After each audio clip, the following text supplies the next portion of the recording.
ಈ ಪ್ರವಾದನೆಗಳನ್ನ ಪರೀಕ್ಷೆ ಮಾಡೋದು ಯಾವ ರೀತಿ, ಪ್ರವಾದನೆಗಳನ್ನ ಪರೀಕ್ಷೆ ಮಾಡಿ ತಿಳ್ಕೊಳ್ಳೋದು ಯಾವ ರೀತಿ, ಇದು ಸತ್ಯನ ಅಲ್ವಾ, ಇದು ದೇವರಿಂದ ಬರಲಿಲ್ವಾ, ಅದನ್ನ ಯಾವ ರೀತಿ ತಿಳ್ಕೊಳ್ಳೋದು, ಅದನ್ನ ಯಾವ ರೀತಿ ಪರೀಕ್ಷೆ ಮಾಡೋದು ಅನ್ನೋಂಥದ್ದನ್ನ ನಾವು ಧ್ಯಾನ ಮಾಡಿ ನೋಡೋಣ. ಮೊಟ್ಟ ಮೊದಲಾಗಿ ಈ ಪ್ರವಾದನೆಗಳು ದೇವರಿಂದ ಬಂತ, ದೇವರಿಂದ ಬರಲಿಲ್ವಾ ಅಂತ ಪರೀಕ್ಷೆ ಮಾಡಿ ನಾವು ತಿಳ್ಕೊಳ್ಬೇಕಂತಂದ್ರೆ ಮೊದಲನೇ ಕಾರ್ಯ ಏನು ಅಂತಂದ್ರೆ ನಮ್ಮ ಸಾಧಾರಣ ಬುದ್ಧಿಯನ್ನ ನಾವು ಉಪಯೋಗಿಸ್ಬೇಕು. ಯಾರೊಬ್ರು ಹೇಳ್ತಾರೆ, ನಾನು ಪ್ರಾರ್ಥನೆ ಮಾಡ್ತಾ ಇದ್ದೆ, ದೇವ್ರು ಹಿಂಗ್ ಹೇಳಿದ್ರು ಅಂತ ಹೇಳ್ತಾರೆ, ನನಗೀ ತರ ಕನಸು ಬಂತು, ನನಗೀ ತರ ದರ್ಶನ ಬಂತು ಅಂತ ಹೇಳ್ತಾರೆ. ಇಲ್ಲ ಪ್ರಾರ್ಥನೆ ಮಾಡ್ಬಿಟ್ಟು ನೇರವಾಗಿ ದೇವ್ರು ಈ ತರ ಹೇಳ್ತಾ ಇದಾರೆ, ಮಗನೇ ಮಗಳೇ ಅಂತ ಹೇಳ್ತಾರೆ, ಹಿಂಗೆಲ್ಲ ಮಾಡ್ತಾರೆ. ಆದ್ರೆ ಅದು ದೇವರಿಂದಲೇ ಬಂತ, ದೇವರಿಂದ ಬರಲಿಲ್ವಾ ಅದನ್ನ ಪರೀಕ್ಷೆ ಮಾಡಿ ತಿಳ್ಕೊಳ್ಳೋದಕ್ಕೆ ಮೊದಲನೇ ದಾರಿ ಯಾವುದು ಅಂತಂದ್ರೆ ನಮ್ಮ ಸಾಧಾರಣ ಬುದ್ಧಿ. ದೇವರು ನಮ್ಮ ಯಾರನ್ನು ಬುದ್ಧಿ ಇಲ್ಲದವ್ರ ತರ ಉಂಟು ಮಾಡಿಲ್ಲ. ದೇವರು ನಮ್ಮನ್ನು ಉಂಟು ಮಾಡಿ ನಮ್ಮೆಲ್ಲರಿಗೂ ಬುದ್ಧಿ ಕೊಟ್ಟಿದ್ದಾರೆ, ನಮ್ಮೆಲ್ಲರಿಗೂ ದೇವರು ತಿಳುವಳಿಕೆ ಕೊಟ್ಟಿದ್ದಾರೆ. ಆಗ ದೇವರು ನಮಗೆ ಸಾಧಾರಣವಾಗಿ ಕೊಟ್ಟಿರುವಂತ ಬುದ್ಧಿ ತಿಳುವಳಿಕೆಯನ್ನು ಉಪಯೋಗಿಸಿ ನಮಗೆ ಹೇಳಲ್ಪಟ್ಟಂತ ಒಂದು ಕಾರ್ಯ ಒಂದು ವೇಳೆ ದೇವರಿಂದ ಬಂತ, ದೇವರಿಂದ ಬರಲಿಲ್ವಾ ಅನ್ನೋದನ್ನ ನಾವು ಯೋಚನೆ ಮಾಡಬೇಕು. ಒಂದ್ಸರಿ ಏನಾಯ್ತು ಅಂತಂದ್ರೆ ಒಂದು ಸಭೆಯಲ್ಲಿ ಒಂದು ಸೇವಕರನ್ನ ಬೇರೆ ಕಡೆಯಿಂದ ಕರೆಸಿದ್ದಾರೆ. ಅದೊಂದು ದೊಡ್ಡ ಸಭೆ, ತುಂಬಾ ಜನ ವಿಶ್ವಾಸಿಗಳಿದ್ದಾರೆ. ಒಂದ್ ಸ್ವಲ್ಪ ದೊಡ್ಡ ಪ್ರಸಿದ್ಧವಾದ ಸೇವಕರನ್ನ ಬೇರೆ ಕಡೆಯಿಂದ ಆ ಸಭೆಯಲ್ಲಿ ಊಟ ಮಾಡೋದಕ್ಕೆ ಅಂತ ಕರೆಸಿದ್ದಾರೆ. ಊಟ ಎಲ್ಲ ಮುಗಿದ್ಮೇಲೆ ಸಾಮಾನ್ಯವಾಗಿ ಯಾರಾದ್ರೂ ಹೊಸಬರೆಲ್ಲ ಬಂದ್ರೆ ಕೆಲವರೆಲ್ಲ ಏನ್ ಮಾಡ್ತಾರೆ, ಹೋಗಿ ಅವ್ರ ಹತ್ರ ಪ್ರಾರ್ಥನೆ ಮಾಡಿಸ್ಕೊಳ್ಳೋಣ ಅಂತ ಮುಂದೆ ಹೋಗಿ ಅವ್ರ ಹತ್ರ ಪ್ರಾರ್ಥನೆ ಮಾಡಿಸ್ಕೊಳಕ್ ಹೋಗ್ತಾರೆ. ಅದೇ ರೀತಿ ಈ ಸಭೆಯಲ್ಲಿ ಏನಾಯ್ತು ಅಂತಂದ್ರೆ ಬೇರೆ ಕಡೆಯಿಂದ ಒಂದು ಸೇವಕರು ಬಂದಿರೋ ಸಮಯದಲ್ಲಿ ಊಟ ಎಲ್ಲ ಮುಗಿದ್ಮೇಲಿಂದ ಒಂದಷ್ಟು ಜನ ಏನ್ ಮಾಡ್ತಾರೆ, ಈ ಸೇವಕರ ಹತ್ರ ಪ್ರಾರ್ಥನೆ ಮಾಡಿಸ್ಕೊಳ್ಳೋಣ ಅಂತ ಹೇಳಿ ಸೇವಕರ ಹತ್ರ ಬರ್ತಾರೆ. ಅದರಲ್ಲಿ ಒಂದು ತಾಯಿ ಇರುತ್ತೆ, ಒಂದು ಹೆಂಗಸಿರುತ್ತೆ. ಆ ಹೆಂಗಸು ಪಾಪ, ಆ ಹೆಂಗಸ್ಗೆ ಉಗುರವಾಗಿರುತ್ತೆ. ಗರ್ಭಿಣಿಯರು ಇರ್ತಾರಲ್ಲ, ಗರ್ಭಿಣಿ ರೀತಿಯಲ್ಲಿ ಒಂದು ತಾಯಿ ಹೊಟ್ಟೆ ಉಗುರವಾಗಿದ್ಕೊಂಡು ಆ ತಾಯಿ ಕೂಡ ಪ್ರಾರ್ಥನೆ ಮಾಡಿಸ್ಕೊಳ್ಳೋದಕ್ಕೆ ಅಂತ ಬರ್ತಾರೆ. ಒಂದಷ್ಟು ಜನ ಇರ್ತಾರೆ, ಈ ತಾಯಿ ಕೂಡ ಅಲ್ಲೇ ಇರ್ತಾರೆ. ಈ ಪ್ರಾರ್ಥನೆ ಮಾಡ್ತಾರೆ, ಸೇವಕರು ಏನ್ ಮಾಡ್ತಾರೆ, ಎಲ್ಲರಿಗೂ ಪ್ರೇ ಮಾಡ್ತಾ ಇರ್ತಾರೆ. ಅದು ಸ್ವಲ್ಪ ದೂರದಲ್ಲಿ ಆತರ ಗರ್ಭಿಣಿ ರೀತಿ ಬಂದು ನಿಂತ್ಕೊಂಡಿರುವಂತ ಆ ಮಹಿಳೆಯನ್ನು ಕೂಡ ಆ ಸ್ತ್ರೀನ ಮೊದಲೇ ನೋಡಿರ್ತಾರೆ. ಮಿಕ್ಕರಿಗೆಲ್ಲ ಪ್ರಾರ್ಥನೆ ಮಾಡಿ ಕಳಿಸ್ಬಿಟ್ಟು ಆ ಒಂದು ಸ್ತ್ರೀ ಇವ್ರ ಮುಂದೆ ಬಂದು ನಿಂತ್ಕೊಂಡ ತಕ್ಷಣ ಈ ಸೇವಕರು ಮೊದಲೇ ಒಂದಷ್ಟು ದೂರ ಯಾವಾಗ ನೋಡಿದ್ರಲ್ಲ, ಬಂದ ತಕ್ಷಣ ಏನ್ ಮಾಡ್ತಾರೆ, ಏನು ಭಯ ಪಡಬೇಡ ಮಗಳೇ, ದೇವರು ನನಗೆ ಗಂಡು ಮಗು ಕೊಟ್ಟು ನಿನ್ನ ಆಶೀರ್ವಾದ ಮಾಡ್ತಾರೆ, ಸಮಾಧಾನದಿಂದ ಹೋಗು ಅಂತ ಹೇಳ್ತಾರೆ. ಏನಾಗುತ್ತೆ, ದೊಡ್ಡ ಸಾಕಾಗ್ಬಿಡುತ್ತೆ. ಏನ್ ಸಾಕು ಅಂತಂದ್ರೆ ನನಗೆ ಗಂಡು ಮಗು ಆಗುತ್ತೆ ಅನ್ನೋ ಸಾಕಲ್ಲ. ಅದು ಏನ್ ಸಾಕು ಅಂದ್ರೆ ಈ ಅಮ್ಮ ಬಂದು ಗರ್ಭಿಣಿನೇ ಅಲ್ಲ, ಆದ್ರೆ ಪಾಪ ಆ ಅಮ್ಮನ್ಗೆ ಏನು ಅನಾರೋಗ್ಯ ಆಗಿ ಹೊಟ್ಟೆಯಲ್ಲಿ ಗಡ್ಡೆಗಳು ಬಂದು ಆ ಗಡ್ಡೆಯಿಂದ ಹೊಟ್ಟೆ ಊದ್ಕೊಂಡು ಆ ಅಮ್ಮ ಗರ್ಭಿಣಿ ತರ ಆಗ್ಬಿಟ್ಟಿದ್ದಾಳೆ. ಆ ಅಮ್ಮ ಪ್ರಾರ್ಥನೆ ಮಾಡಿಸ್ಕೊಳ್ಳೋದಕ್ಕೋಸ್ಕರ ಮುಂದೆ ಬಂದಿದ್ದ ಕಾರಣ ಏನಂತಂದ್ರೆ, ಅಯ್ಯ ನನಗೆ ಈ ತರ ಹೊಟ್ಟೆಯಲ್ಲಿ ಗಡ್ಡೆ ಇತ್ತು, ಹೊಟ್ಟೆ ಇಷ್ಟಪ್ಪ ಆಗ್ಬಿಟ್ಟೈತೆ, ಪ್ರಾರ್ಥನೆ ಮಾಡಿ ಆ ಹೊಟ್ಟೆಯಂತ ಗಡ್ಡೆ ಎಲ್ಲ ಕರಗಿ ಅದು ಬಿಡುಗಡೆ ಆಗೋಂಗೆ ನನಗೋಸ್ಕರ ಪ್ರಾರ್ಥನೆ ಮಾಡಿ ಅಂತ ಹೇಳಿ ಪ್ರಾರ್ಥನೆ ಮಾಡಿಸ್ಕೊಳ್ಳೋದಕ್ಕೋಸ್ಕರ ಆ ಸ್ತ್ರೀ ಮುಂದೆ ಬಂದಿದ್ದಾರೆ. ಆದ್ರೆ ಈ ಸೇವಕರು ಸ್ವಲ್ಪ ದೂರದಲ್ಲಿ ಇರುವಾಗಲೇ ಅವ್ರು ನೋಡ್ಬಿಟ್ಟು ಇವ್ರ ಮನಸ್ಸಲ್ಲಿ ಏನ್ ತೀರ್ಮಾನ ಮಾಡ್ಬಿಟ್ಟಿದ್ದಾರೆ, ಈ ಅಮ್ಮ ಗರ್ಭಿಣಿ ಇರ್ಬೇಕು, ಅದಕ್ಕೆ ಹೆರಿಗೆ ಎಲ್ಲ ಚೆನ್ನಾಗ್ಲಿ ಅಂತ ಹೇಳಿ ಪ್ರೇಯರ್ ಮಾಡಿಸ್ಕೊಳಕ್ಕೆ ಅಂತ ಬರ್ತಾ ಇದ್ದಾರೆ ಅಂತ ಮೊದಲೇ ತೀರ್ಮಾನ ಮಾಡ್ಕೊಂಡ್ಬಿಟ್ಟು ಆ ಅಮ್ಮ ಬಂದಿದ ತಕ್ಷಣ, ಮಗಳೇ ಭಯ ಪಡಬೇಡ, ನಿನ್ ಗಂಡು ಮಗ ಆಗುತ್ತೆ, ಸಾಧಾರಣ ಹೆರಿಗೆ ಆಗುತ್ತೆ, ಸಂತೋಷವಾಗಿ ಹೋಗು ಅಂತ ಹೇಳ್ಬಿಟ್ಟಿದ್ದಾರೆ. ಆಮೇಲೆ ಆ ಅಮ್ಮ ಇಟ್ಕೊಂಡು, ಸ್ವಾಮಿ ನಾನು ಗರ್ಭಿಣಿ ಅಲ್ಲ, ನನ್ ಹೊಟ್ಟೆಲ್ ಗಡ್ಡೆ ಇದೆ, ಅದಕ್ಕೂ ಸರೋಗ್ಲಿಂದ ಪ್ರೇ ಮಾಡಿ ಅಂದ್ರು. ಅಯ್ಯೋ ಏನ್ ಹಿಂಗಾಗುತ್ತಲ್ಲ ಅಂತ ಅಂದ್ಬಿಟ್ಟು ದೇವ್ರೆ ಚೆನ್ನಾಗ್ ಮಾಡಪ್ಪ ಅಂತ ಪ್ರೇ ಮಾಡಿ ಕಳಿಸ್ಬಿಟ್ಟಿದ್ದಾರೆ. ಆಗ ಅಲ್ಲಿ ಏನ್ ಸಂಭವಿಸ್ತು ಅಂತಂತಂದ್ರೆ ಆ ಸ್ತ್ರೀ ಒಂದು ಗರ್ಭಿಣಿನೇ ಅಲ್ಲ, ಅದು ಇವ್ರೇನ್ ಮಾಡ್ಬಿಟ್ರು, ನಿನ್ ಗರ್ಭಿಣಿ, ನಿನ್ ಗಂಡು ಮಗ ಆಗುತ್ತೆ, ಸಾಧಾರಣ ಹೆರಿಗೆ ಆಗುತ್ತೆ, ಹೋಗು ದೇವ್ರು ಹೇಳ್ತಾ ಇದಾರೆ ಅಂತೆಲ್ಲ ಮೊದಲೇ ಹೇಳು. ಆಗ ಇಲ್ಲಿ ತಪ್ಪು ಯಾರ್ದು? ತಪ್ಪು ದೇವ್ರದಲ್ಲ, ದೇವ್ರು ಏನು ಹೇಳಲೇ ಇಲ್ಲ. ತಪ್ಪು ಯಾರ್ದು ಅಂತಂದ್ರೆ ಈ ಸೇವಕರು. ಇವ್ರೇನ್ ಮಾಡೋ ಮೊದಲೇ ತೀರ್ಮಾನ ಮಾಡಿ ನೋಡಿದ ತಕ್ಷಣ ಇದು ಹಿಂಗೆ ಇರ್ಬೇಕು ಅಂತ ಅನ್ಬಿಟ್ಟು ಆಗ ಅವರೇ ತೀರ್ಮಾನ ಮಾಡ್ಕೊಂಡಿದ್ರೆ ಏನಾಯ್ತು ಅಂತಂದ್ರೆ ಅವರಲ್ಲಿ ತಪ್ಪಾಗಿ ಏನೋ ಒಂದು ಕಾರ್ಯ ಹೇಳ್ಬಿಡೋದಕ್ಕೆ ಅವಕಾಶ ಆಯ್ತು. ಆಗ ನಾವೇನ್ ಮಾಡ್ಬೇಕು, ಒಂದ್ ವೇಳೆ ದೇವರಿಂದ ಯಾರಾದ್ರೂ ಏನಾದ್ರು ನಮ್ಗೇನೋ ದೇವ್ರು ತಿಳಿಸಿದ್ರು ಅಂತ ಏನಾದ್ರು ಹೇಳ್ತಾರೆ ಅಂತಂದ್ರೆ ಅದು ದೇವರಿಂದನೇ ಬಂತ, ದೇವರಿಂದನೇ ಬರಲಿಲ್ವಾ ಅಂತ ತಿಳ್ಕೊಳ್ಳೋದಕ್ಕೆ ನಮ್ಮ ಸಾಧಾರಣ ಬುದ್ಧಿ ಉಪಯೋಗಿಸ್ಬೇಕು. ಇವಾಗ ಆ ಅಮ್ಮನ್ಗೆ ಆ ಅಪ್ಪ ದೇವರಿಂದ ಹೇಳಿದ್ರ ಇಲ್ಲ ದೇವರಿಂದ ಹೇಳಿಲ್ವಾ ಅದು ಹೆಂಗ್ ಗೊತ್ತಾಗುತ್ತೆ? ಸಾಧಾರಣ ಬುದ್ಧಿಯಿಂದ ಗೊತ್ತಾಗುತ್ತೆ. ನಾನು ಗರ್ಭಿಣಿನೇ ಅಲ್ಲ, ನಾನು ಹೊಟ್ಟೆಲ್ ಗಡ್ಡೆ ಐತೆ, ಅದಕ್ಕೆ ಇಷ್ಟಪ್ಪ ಹೊಟ್ಟೆ ಐತೆ, ಅಲ್ಲಿ ಇವ್ರು ನಾನು ನೋಡ್ಬಿಟ್ಟು ದೇವ್ರು ಏನ್ ಹೇಳ್ತಾರೆ ಅನ್ನೋದನ್ನ ಸರಿಯಾಗಿ ತಿಳ್ಕೊಳ್ಳದೆ ಅವರೇ ಅವ್ರ ಸ್ವಂತ ಯೋಚನೆಯಿಂದ ಈ ಅಮ್ಮ ಖಂಡಿತ ಗರ್ಭಿಣಿನೇ ಇರ್ಬೇಕು ಹಂಗನ್ಬಿಟ್ಟು ದೇವ್ರ ಈ ತರ ಹೇಳ್ತಾ ಇದಾರೆ ಅಂತ ಹೇಳ್ಬಿಟ್ರು. ಆಗ ಇವ್ರು ಹೇಳಿದ ತಪ್ಪು. ಕರೆಕ್ಟ್ ಆಗಿ ಅವರು ದೇವರಿಂದ ಕೇಳಿ ಹೇಳೋದಕ್ಕೆ ಕಾಯ್ಲಿಲ್ಲ, ಅವ್ರ ಸ್ವಂತ ಬುದ್ಧಿಗೆ ಏನ್ ಕಾಣಿಸುತ್ತ ಅಂತ ಹೇಳ್ಬಿಟ್ರು. ಆದ್ರೆ ನನಗೆ ಅರ್ಥ ಆಯ್ತು ಇವ್ರು ಹೇಳ್ತಾರೆ ತಪ್ಪು ಅಂತ ಅನ್ಕೊಂಡ ಅಮ್ಮ ಸುಮ್ನಾಗಿರ್ತಾರೆ. ಆಗ ನಾವು ಯಾರಾದ್ರೂ ಏನಾದ್ರು ಹೇಳುವಾಗ ದೇವ್ರು ನಮ್ಗೆ ಕೊಟ್ಟಿರುವಂತ ಬುದ್ಧಿ ಜ್ಞಾನವನ್ನ ನಾವು ಉಪಯೋಗಿಸಿ ಇದು ದೇವರಿಂದನೇ ಬಂದಿರ್ಬೋದಾ ಅಥವಾ ಬರಲಿಲ್ವಾ ಅನ್ನೋದನ್ನ ನಾವು ಯೋಚನೆ ಮಾಡಬೇಕು. ಮದುವೆ ವಿಷಯದಲ್ಲಿ ಎಷ್ಟೋ ಜನಗಳ ಪ್ರವಾದಗಳು ಕೆಟ್ಟು ಹೋಗುತ್ತೆ. ಮದುವೆ ಮಾಡ್ತಾರೆ, ಸಭೆಯಲ್ಲಿ ಮದುವೆ ಮಾಡ್ತಾರೆ, ಎಲ್ಲಾ ದೇವರೇ ಮಾಡಿದ್ದು ದೇವ್ರ ಸ್ತೋತ್ರ ಅಂತ ಸಂತೋಷ ಪಡ್ತಾರೆ. ಒಂದಷ್ಟು ದಿನಗಳ ಕಾಲ ಕಳೆಯುತ್ತೆ. ಕಳೆದ ಮೇಲಿಂದ ಗಲಾಟೆನೋ ಗಲಾಟೆ. ಮದುವೆ ಆಗಿರುವಂತವ್ರು ಗಂಡ ಹೆಂಡತಿ ಮಧ್ಯದಲ್ಲಿ ನೆಮ್ಮದಿನೇ ಇರೋದಿಲ್ಲ. ಗಲಾಟೆ ಅಂದ್ರೆ ಗಲಾಟೆ. ಅವ್ರ ಮನೇಲೂ ಪಂಚಾಯಿತಿ, ಇವ್ರ ಮನೇಲೂ ಪಂಚಾಯಿತಿ, ಸಭೆಯಲ್ಲೂ ಪಂಚಾಯಿತಿ, ಪಾಸ್ಟರ್ ಮೇಲೂ ಗಲಾಟೆ, ವಿಶ್ವಾಸಿಗಳ ಮೇಲೆ ಎಂತ ಹುಡುಗನ್ ತೋರಿಸಿದ್ರೆ ನೀವು, ಎಂತ ಹುಡುಗಿನ ತೋರಿಸಿದ್ರೆ ನೀವು ಅಂತ ಎಲ್ಲರ ಮೇಲೂ ಗಲಾಟೆ. ನೆಮ್ಮದಿನೇ ಇರೋದಿಲ್ಲ ಆ ಮದುವೆಯಿಂದ. ಈ ತರ ಎಲ್ಲ ಆಗ್ಬಿಡುತ್ತೆ. ಕೊನೆ ಆಮೇಲೆ ಹೆಂಗೆ ಮದುವೆ ಮಾಡಿದ್ರೆ, ಯಾರು ತೋರ್ಸ್ಕೊಟ್ರು, ಏನಾಯ್ತು ಅಂತ ಹೇಳಿದ್ರೆ ಆಮೇಲೆ ಹೇಳ್ತಾರೆ ಇಂತ ಒಂದ್ ಪಾಸ್ಟರ್ ಇದ್ರು, ಅವ್ರ ಪ್ರೇಮ ಮಾಡ್ಬಿಟ್ಟು ಇದೇ ಹುಡುಗಿನ ನಿಮ್ ಮಗನಿಗೆ ದೇವ್ರ ತೀರ್ಮಾನ ಮಾಡಿರೋದು, ಮದುವೆ ಮಾಡ್ಕೊಳ್ಳಿ, ದೇವ್ರ ಚಿತ್ತ ಇದು ಅಂತ ಅವ್ರು ಹೇಳಿದ್ರು ಅಂತಾರೆ. ಇನ್ನೊಬ್ರು ಯಾರೋ ಒಬ್ರಿದ್ರು, ಅವ್ರು ಪ್ರೇಯರ್ ಮಾಡಿ ಹೇಳಿದ್ರು ಇದೇ ಹುಡುಗನ್ನ ನಿಮ್ ಮಗಳಿಗೆ ದೇವ್ರ ತೀರ್ಮಾನ ಮಾಡಿರೋದು, ದೇವ್ರು ಹೇಳ್ತಾ ಇದಾರೆ ಮದುವೆ ಮಾಡಿ ಅಂತ ಹೇಳಿದ್ರು. ಅದಕ್ಕೆ ನಾವು ಮದುವೆ ಮಾಡಿದ್ವಿ, ಇಲ್ಲಿ ನೋಡ್ರೆ ಈ ತರ ಇದೆ ಅಂತ ಅನ್ಬಿಟ್ಟು ಹೇಳ್ತಾ ಇರ್ತಾರೆ. ಆಗ ಎಷ್ಟೋ ಮದುವೆಗಳಲ್ಲಿ ಇಂಥ ಕಥೆಗಳಾಗಿದೆ. ಇದೇ ಹುಡುಗಿನೇ ದೇವ್ರು ನಿಂಗೆ ಆರಿಸಿರೋದು ಅಂತ ಹೇಳಿ ಮದುವೆ ಮಾಡಿಸಿರ್ತಾರೆ. ಇದೇ ಹುಡುಗನ್ನೇ ದೇವ್ರು ನಿಂಗೆ ಆರಿಸಿರೋದು, ದೇವ್ರು ಹೇಳ್ತಾ ಇದ್ದಾರೆ ಅಂತೇಳಿ ಮದುವೆ ಮಾಡಿರ್ತಾರೆ. ಆದ್ರೆ ಕೊನೆಗೆ ಆ ಮದುವೆ ಏನಲ್ಲಿ ಮುಗಿಯುತ್ತೆ ಅಂತಂದ್ರೆ ಆ ಮದುವೆ ಗಲಾಟೆಯಲ್ಲಿ ಮುಗಿದೋಗುತ್ತೆ. ಗಲಾಟೆ, ನೆಮ್ಮದಿ ಇಲ್ಲ, ಸಮಸ್ಯೆ, ತೊಂದರೆ. ಇವ್ರ ಮನೆಯವ್ರನ್ನ ಆ ಮನೆಯವ್ರು ಭೇಟಿ ಮಾಡಲ್ಲ, ಆ ಮನೆಯವ್ರನ್ನ ಈ ಮನೆಯವ್ರು ಭೇಟಿ ಮಾಡಲ್ಲ. ಒಂದ್ ವೇಳೆ ಆ ಸಭೆಯಲ್ಲಿ ಒಂದೇ ಸಭೆಯಲ್ಲಿ ಇದ್ರೆ ಸಭೆನೇ ಬಿಟ್ಟೋಗ್ಬಿಡ್ತಾರೆ. ಅವ್ರು ನಾವು ಒಬ್ರು ಮಗ ನೋಡಬಾರ್ದು ಅಂತ ಅನ್ಬಿಟ್ಟು. ಪಾಸ್ಟರ್ಗಳ ಮೇಲೆ ಗಲಾಟೆ, ನ್ಯಾಯ, ಪಂಚಾಯಿತಿ, ಏನೇನೋ ಕಥೆಗಳು ನಡೆಯುತ್ತೆ. ಜೀವನ ಪೂರ್ತಿ ನೆಮ್ಮದಿ ಇಲ್ದದ, ಕೆಲವೊಂದ್ಸಲ ಡೈವರ್ಸ್ಗೂ ಕೂಡ ಅದು ಹೊರಟೋಗ್ಬಿಡುತ್ತೆ. ಇದೇ ಹುಡುಗಿನ ಆ ದೇವರು ತೋರಿಸಿರೋದು ಅಂತ ಹೇಳಿ ಮಾಡದಂತ ಮದುವೆ ಕೊನೆಗೆ ಡೈವರ್ಸ್ ಅಲ್ಲಿ ಮುಗಿದೋಗುತ್ತೆ. ದೇವ್ರು ಎಲ್ಲಾದ್ರೂ ಇದೇ ಹುಡುಗನ ನಾನು ಆಯ್ಕೆ ಮಾಡಿರೋದು, ಇದೇ ಹುಡುಗಿನ ನಾನು ಆಯ್ಕೆ ಮಾಡಿರೋದು ಅಂತ ದೇವ್ರು ಮೊದಲೇ ಹೇಳಿ ಮಾಡಿಸುವಂತ ಮದುವೆ ಡೈವರ್ಸ್ ಅಲ್ಲಿ ಮುಗಿಯುತ್ತಾ? ಡೈವರ್ಸ್ ಅಲ್ಲಿ ಮುಗಿಯೋದಿಲ್ಲ. ದೇವ್ರು ಮಾಡಿದಂತ ಒಂದು ಮದುವೆ ಇದೆ, ಅದ್ಭುತವಾಗಿತ್ತು ಆ ಮದುವೆ. ಆ ಮದುವೆ ಯಾವ್ದಂದ್ರೆ ಈ ಸಾಕನಿಗೆ ರೆಬೆಕ್ಕಳಿಗೆ ದೇವ್ರು ಮಾಡಿಸಿದ ಮದುವೆ. ಅಬ್ರಹಾಮನಿಗೆ ಒಂದು ಮಗ ಇದ್ದಾನೆ, ಆ ಮಗನಿಗೆ ಮದುವೆ ಮಾಡುವಂತ ವಯಸ್ಸು ಬಂತು. ಅಬ್ರಹಾಂ ತುಂಬಾ ಶ್ರೀಮಂತ, ದುಡ್ಡಿರೋನು, ಎಲ್ಲಿ ಬೇಕಾದ್ರೂ ಹುಡುಗಿ ನೋಡಿ ಮದುವೆ ಮಾಡ್ಬೋದಾಗಿತ್ತು. ಆದ್ರೆ ಅಬ್ರಹಾಮಿಗೆ ಏನಂತಂದ್ರೆ ದೇವ್ರ ಚಿತ್ತದ ಪ್ರಕಾರ ತನ್ನ ಸ್ವಂತ ಬಂಧು ಬಳಗದಲ್ಲಿ ಯಾರು ನೋಡಿ ಮದುವೆ ಮಾಡ್ಬೇಕು ಅನ್ನೋದು ಅಬ್ರಹಾಂಗೆ ಇಷ್ಟ. ಈ ದೇಶದಲ್ಲಿರುವಂತ, ತಾನು ಕಾನಾನ್ ದೇಶದಲ್ಲಿ ಪ್ರವಾಸಿಯಾಗಿದ್ದ ಆ ದೇಶದಲ್ಲಿರುವಂತ ಹೆಣ್ಣು ಮಕ್ಕಳನ್ನ ಮದುವೆ ಮಾಡ್ಕೊಂಡ್ಬಾರ್ದು. ಯಾಕಂದ್ರೆ ಆ ದೇಶದಿಂದ ಹೆಣ್ಮಕ್ಳು ಮದುವೆ ಮಾಡ್ಕೊಂಡ್ರೆ ಅವ್ರು ನನ್ನ ಮಗನ ದೇವ್ರ ಭಕ್ತಿಯಿಂದ ದಾರಿ ತಪ್ಪಿಸ್ಬಿಡ್ಬೋದು. ಆದ್ರೆ ನನ್ನ ಬಂಧು ಬಳಗದಲ್ಲಿರುವಂತ ಒಂದು ಹುಡುಗಿನ ಕರ್ಕೊಂಡ್ ಬಂದ್ರೆ ಆಗ ಆ ಹುಡುಗಿ ಏನ್ ಮಾಡ್ತಾಳೆ, ನಾವ್ ಹೇಳ್ದಂಗೆ ಕೇಳ್ತಾಳೆ. ಇಲ್ಲಿರೋನ್ ಮದುವೆ ಮಾಡ್ಕೊಂಡ್ರೆ ಆಮೇಲೆ ಅವ್ರು ಹೇಳ್ದಂಗೆ ನಾವು ಕೇಳ್ಬೇಕಾಗತ್ತೆ ಅಂತ ಅಬ್ರಹಾಂ ಇಷ್ಟ ಇರಲಿಲ್ಲ. ಆದ್ರೆ ಅಬ್ರಹಾಂ ಏನ್ ಮಾಡ್ತಾರೆ, ದೇವ್ರ ನೋಡಿ ಪ್ರಾರ್ಥನೆ ಮಾಡ್ತಾನೆ, ದೇವ್ರೆ ನನ್ ಮಗನ್ಗೆ ಒಂದು ಒಳ್ಳೆ ಹುಡುಗಿನ ತೋರಿಸಿ ಮದುವೆ ಮಾಡಪ್ಪ ಅಂತ ಹೇಳ್ಬಿಟ್ಟು ನಿನ್ನ ಮೇಲೆ ನಂಬಿಕೆ ಇಟ್ಟು ನಾನು ನನ್ನ ಆಳ್ನ ಕಳಿಸ್ತೀನಿ ನನ್ನ ಪೂರ್ವಿಕರ ಊರಿಗೆ, ಅಲ್ಲಿ ಹೋಗಿ ಒಂದು ಒಳ್ಳೆ ಹುಡುಗಿನ ಕರ್ಕೊಂಡ್ ಬರೋ ಮಾಡು ಸ್ವಾಮಿ ಅಂತ ಅಬ್ರಹಾಂ ಪ್ರಾರ್ಥನೆ ಮಾಡ್ತಾರೆ. ಆದ್ರೆ ಅವ್ರ ಆಳ್ನ ಕರೆದು ಹೋಗ ನನ್ನ ಮಗನಿಗೆ ಒಂದು ಹುಡುಗಿನ ಕರ್ಕೊಂಬೋಗು ಅಂತ ಹೇಳ್ತಾರೆ. ಈ ಆಳ್ ಹೇಳ್ತಾನೆ, ಸ್ವಾಮಿ ಹುಡುಗಿನ ಕರ್ಕೊಂಬೋಗಿ ಮದುವೆ ಮಾಡ್ಬೇಕು ಅಂತ ಹೇಳ್ತಾ ಇದೀಯಾ, ನಾನು ಅಲ್ಲಿ ಹೋಗಿ ಆ ಹುಡುಗಿ ಇಷ್ಟ ಇದೆ ಅಂದ್ರೆ ಬರಕ್ ಏನ್ ಮಾಡೋದು ಅಂತಾನೆ. ನೀನ್ ಹೋಗು, ನಿನ್ ಮುಂದೆ ದೇವ್ರ ನನ್ನ ದೂತನ್ನ ಕಳಿಸಿ ಒಂದು ಹುಡುಗಿ ಬರೋಂಗೆ ದೇವ್ರು ಮಾಡ್ತಾರೆ. ಒಂದ್ ವೇಳೆ ಆತರ ಬರಕ್ ಇಷ್ಟ ಇಲ್ಲ ಅಂತಂದ್ರೆ ನೀನ್ ಮಾಡಿದಂತ ಪ್ರಮಾಣದಿಂದ ಬಿಡುಗಡೆ ಆಗಿರ್ತೀಯ, ಹೋಗು ಅಂತ ಹೇಳಿ ಕಳಿಸ್ತಾನೆ. ಈ ಅಬ್ರಹಾಮನ ಮುಖ್ಯ ಸೇವಕ ಕೂಡ ಹೋಗ್ತಾನೆ. ಹೋಗಿ ಅವನು ಕೂಡ ದೇವರ ನಂಬಿಕೆ ಇಟ್ಟೆ ಆ ಹುಡುಗಿನ ಹುಡ್ಕೋ ಪ್ರಯತ್ನ ಮಾಡ್ತಾರೆ. ಹೋಗ್ಬಿಟ್ಟು ಆ ಊರಲ್ಲಿ ಒಂಟೆಗಳನ್ನ ನಿಲ್ಲಿಸ್ಬಿಟ್ಟು, ಸ್ವಾಮಿ ನನ್ನ ಯಜಮಾನ ನನಗೆ ತುಂಬಾ ಭಯಭಕ್ತಿಯನ್ನು ನಡ್ಕೊಂಡ್ ಬಂದಿದ್ದಾನೆ, ಇವತ್ತು ಅವನಿಗೊಂದು ಮಗ ಇದ್ದಾನೆ, ಅವ್ನು ಮದುವೆ ಮಾಡ್ಬೇಕು, ಒಂದ್ ಹುಡುಗಿ ನೋಡ್ಬೇಕಂತ ನಾನು ಬಂದಿದ್ದೀನಿ. ದೇವ್ರೆ ಯಾವ ಹುಡುಗಿನ ನಾನು ಹೋಗಿ ಮಾತಾಡಿಸ್ಬೇಕು, ಯಾರ ಮೇಲೆ ಹುಡುಗಿ ಕೇಳ್ಬೇಕು ನನಗೆ ಗೊತ್ತಾಗ್ತಾ ಇಲ್ಲ. ಆದ್ರೆ ಒಂದು ಇಲ್ಲಿ ನನ್ನ ಒಂಟೆಗಳೆಲ್ಲ ಇದೆ, ನಾನು ನನ್ನ ಸೇವಕರೆಲ್ಲ ಇದೀವಿ, ನಮಗೆಲ್ಲ ದೀರ್ಘ ಪ್ರಯಾಣ ಮಾಡಿ ಸಾಕಾಗೋಗಿದೆ, ನಮ್ಗೆ ನೀರ್ ಬೇಕು, ಇಲ್ಲಿ ಹೊಳೆ ಇದೆ, ಬಾವಿ ಇದೆ, ಹೋಗಿ ನೀರ್ ಕುಡಿಬೋದು, ಆದ್ರೆ ನಾವು ಕುಡಿಯೋದಿಲ್ಲ. ಹೆಣ್ಮಕ್ಳೆಲ್ಲ ನೀರ್ ತುಂಬಿಸ್ಕೊಂಡು ಹೋಗೋದಕ್ಕೆ ಅಂತ ಬರ್ತಾರೆ.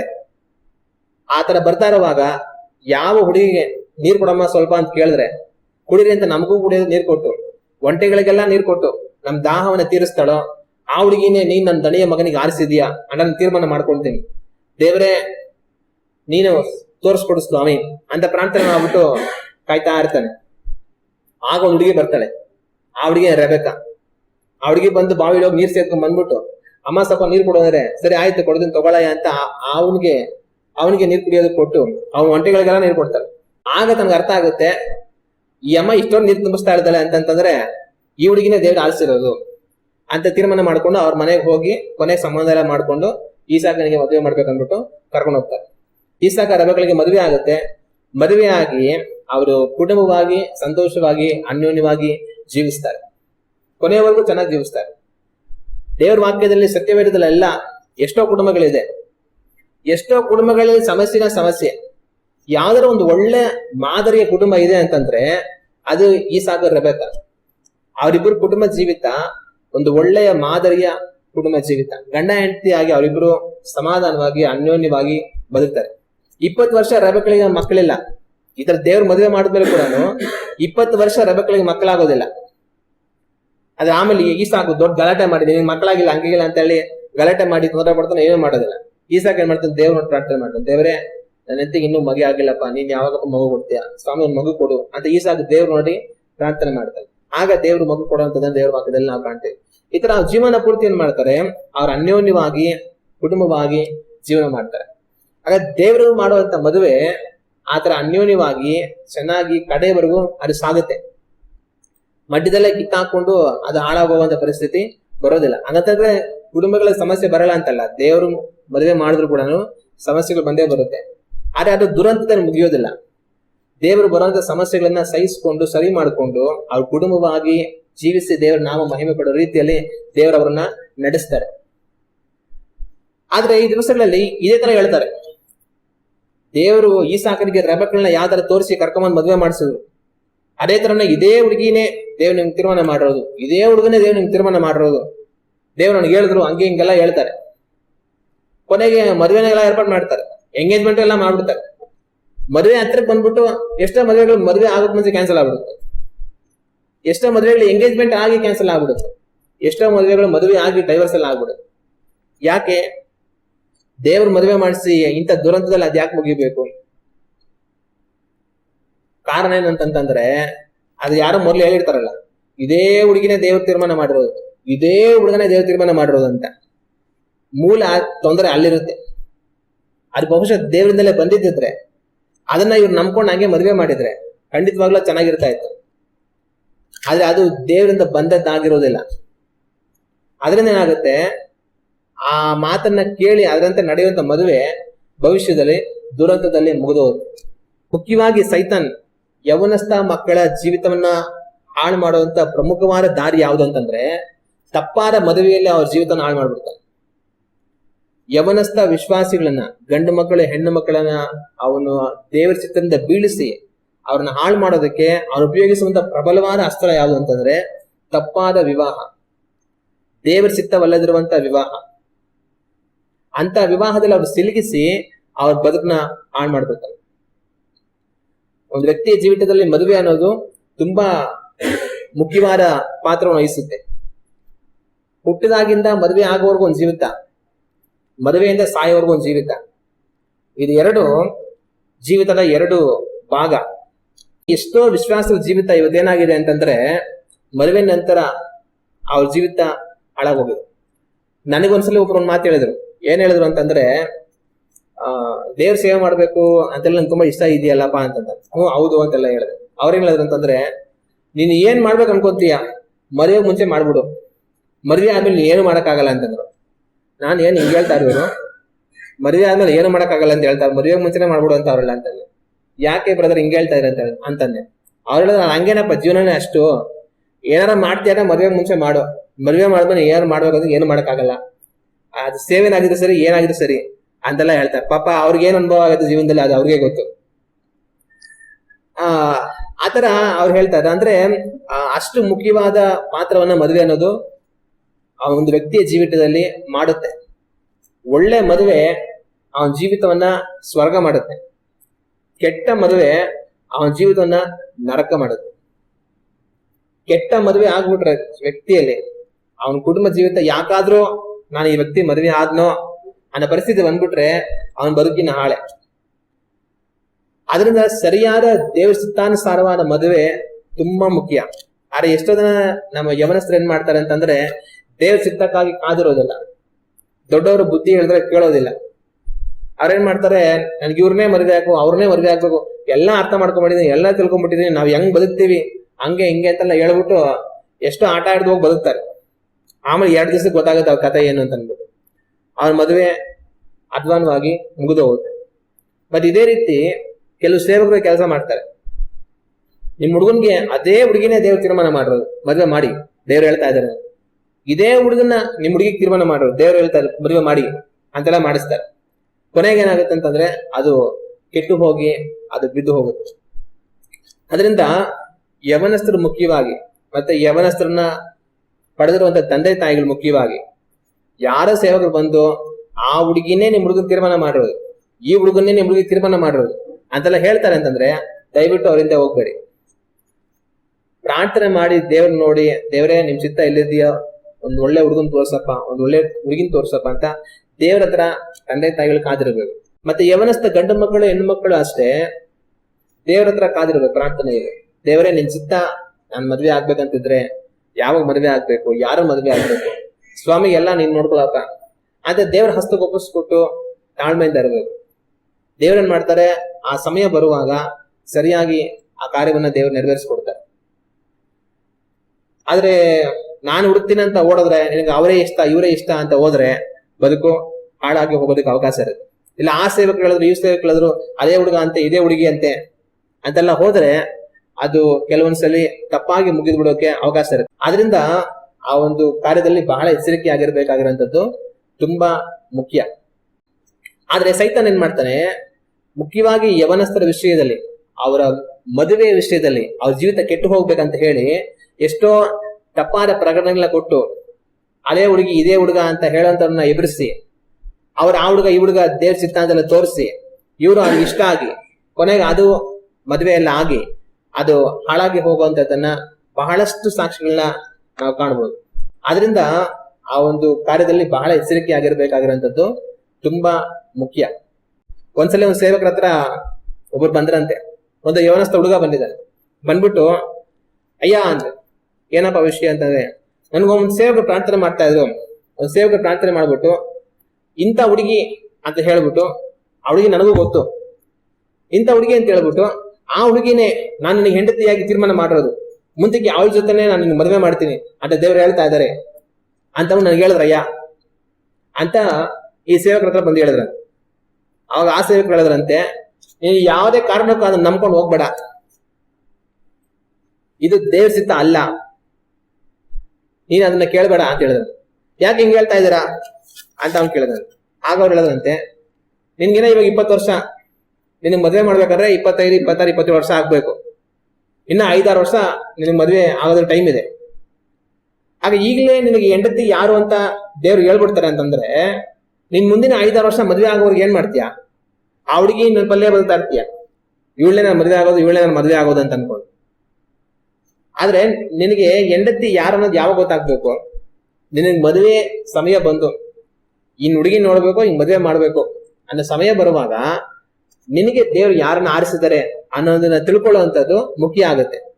ನಿನ್ಗೆ ಮದುವೆ ವಯಸ್ಸೇ ಬಂದಿಲ್ಲ, ನಿನ್ ಮದುವೆ ಮಾಡ್ಬೇಕಾದ್ರೆ ಇನ್ನು 5 ವರ್ಷ ಬೇಕು. ಈಗಲೇ ನಿನಗೆ ಯಾರೋ ದೇವ್ರು ಹೇಳ್ತಾ ಇದಾರೆ ಇದೇ ಹುಡುಗಿ ನೀನ್ ಹೆಂಡತಿ ಅಂತ ನಿನ್ಗೆ ಹೇಳ್ಬಿಟ್ರು ಅಂತಂದ್ರೆ ಇದು ದೇವರಿಂದ ಬರಲಿಲ್ಲ.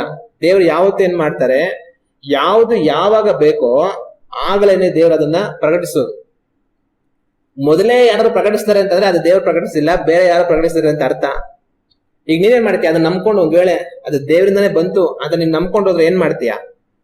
ಇನ್ನ ಮುಂದಿನ 5-6 ವರ್ಷ ನಿನ್ ಮದ್ವೆ ಆಗೋವರೆಗೂ ಕೂಡ ಆ ಹುಡುಗಿ ನೆನಪಲ್ಲೇ ಬರುತ್ತೆ, ಈ ಹುಡುಗಿನ ನನ್ನ ಮದ್ವೆ ಆಗೋದು, ಈ ಹುಡುಗಿ ನನ್ನ ಹೆಂಡತಿ ಆಗೋದು, ನಾವಿಬ್ರು ಹೆಂಗ್ ಬದುಕ್ಬೇಕು, ಏನ್ ಮಾಡ್ಬೇಕು ಅಂತ ಅನ್ಕೊಂಡು ಆ ಹುಡುಗಿ ಚಿಂತೆ ಎಲ್ಲ ಬರುತ್ತೆ ಹೊರತು ದೇವ್ರ ಮೇಲೆ ನಿನಗೆ ಚಿಂತೆ ಬರೋದಿಲ್ಲ. ಅದ್ ನಿನ್ ಚಿಂತೆ ಏನಿರ್ಬೇಕು, ದೇವ್ರ ಮೇಲೆ ಇರ್ಬೇಕು. ದೇವರನ್ನ ನೀನು ಹುಡುಕ್ಬೇಕು, ದೇವ್ರೊಟ್ಟಿಗೆ ಅನ್ಯೋನ್ಯವಾಗಿ ಸಂಚರಿಸ್ಬೇಕು.